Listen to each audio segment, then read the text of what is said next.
coffee day 15. And no, I'm not feeling any better. Thank you. Thanks for asking. It's 2:30 p.m. I woke up about half an hour ago.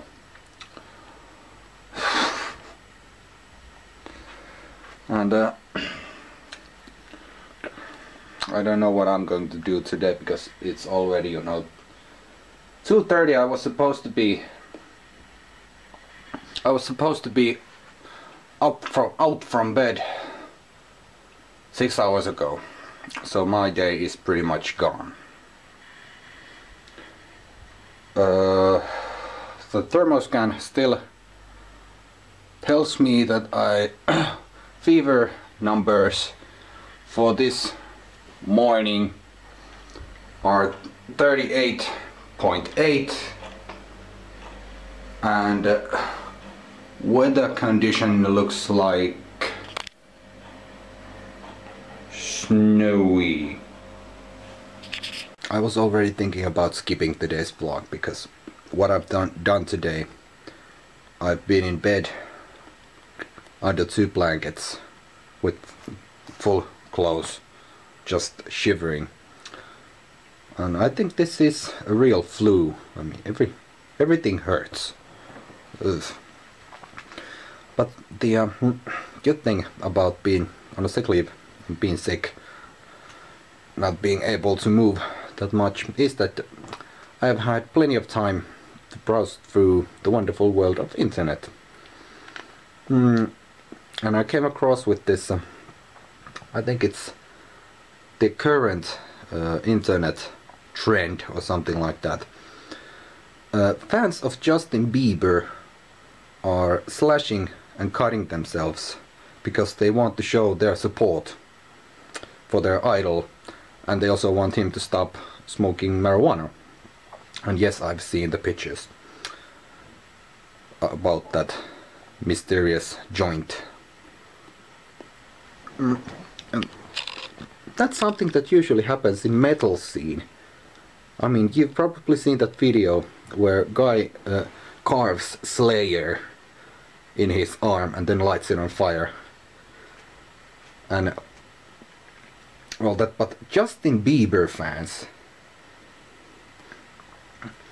and yeah, I do remember what it's like being a teenager.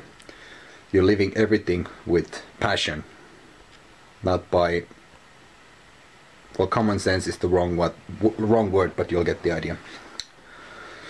And from that, my thoughts jumped into pop culture and pop music, because according to the latest studies, record sales are going down once again, and it's especially true what comes to pop artists. And now you can't blame illegal downloading and torrent sites about that fully, because strangely enough, one of the reasons why record sales are going down are sites or services like iTunes, where you can download music legally. Because in a regular pop album there are 3 songs that are being written as hits, and those songs are worked out, and okay, this is a hit, these will be the hits on this album. So the record company is pushing those and hyping those songs, making an expensive music video with a lot of bare naked flesh, or at least almost bare naked flesh, a lot of auto-tune, some screwed up melody and whatever. You may have noticed that I'm not a pop music fan, and by pop music I mean those artists who look, well, this stage show looks like a stripping act with some singing. And in that basic, or let's say this prototype pop album, there are those 3 songs that the record company is really hyping and pushing, marketing them. And let's say that there are 10 songs in that album. Those 10 songs are more likely just fillers. You have to add something so you can call it an album. So you just throw this chunk in. There are 3 songs that you want to hear. 3 songs. And record companies are expecting people to buy that album because of those 3 songs. Well, it worked previously, but now when there are those web services and all those things, you don't have to buy the album. You can just download and buy the 3 songs that are making that album worth something, which is kind of a totally opposite what comes to the rock scene, rock and metal scene, and rock and metal bands. Because in rock and metal music, it has almost always been about albums. Bands are not that keen about making a hit single, although that it's very nice thing to have, if you can get it. But the main point is not about singles that will sell. It's about making a strong, balanced album.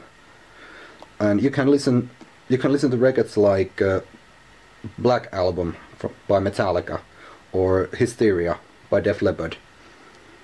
There are actually no fillers in those albums. I mean, yes, both of those records have their own hit songs, but there really are no weak songs, because it is about making a strong, balanced album instead of having that one single and okay, now we have the single, let's just do something so we can call it an album.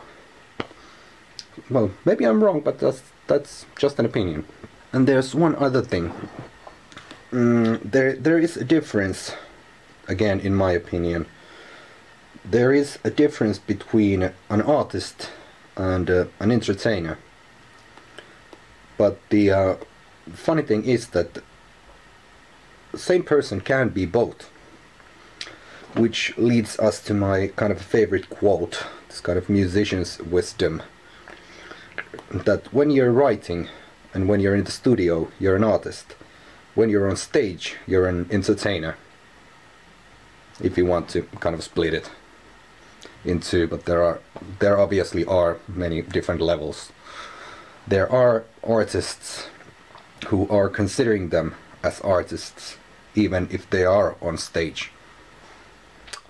And there are people who are thinking themselves as an entertainer, even when they're doing this kind of a pre-production stuff for an album or for a play or for a movie, for a film, whatever. But you can split those things, although you can't split them like chink, and here's this and here's that. But as I said, there are people who don't want themselves to be called entertainers. They are artists and they're acting like it, which is okay, as I said. But it's now 8 p.m. The fever numbers for today are 38.8, almost 39. And I have this kind of hacking cough. So obviously I won't be going to work tomorrow.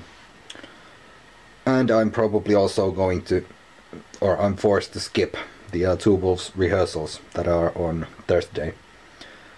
Which I feel sorry about, because I have some new bass equipment and I really would like to test those with my gig amp, with my big bass amp.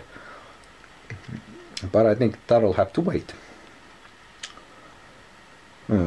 So until tomorrow, see ya.